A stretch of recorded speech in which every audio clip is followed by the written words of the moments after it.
બોલાવો એને લાવો તોડી કાઢીએ તોડી કાઢો જવા દો હાલો બોલો અમે ગૌ સર આ બધું ગૌ સર વાળેલું સેન્ડ કરીને નાખો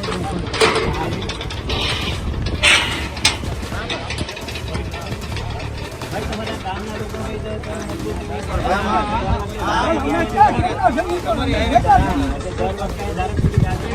મજબૂતાઈ રહેવું પડે આ ગામ તમારો રસ્તો છે બાકી સમજો છે તમારે અવર જવર નું છે આ રસ્તો રાજસ્થાન વખતે રસ્તો કોઈ બંધ કરી કાઢે કોઈ બાકી તો પછી એમ કેમ ચલાવી લેવાનું દાદાગીરી બીજું દાદાગીરી કોઈ નહીં દાદાગીરી કોઈ નહીં રસ્તો તો બંધ થઈ ગયો ગાડી કાઢો એ બધું ભારત માતા કી પછી છે ને કરવા જ નહીં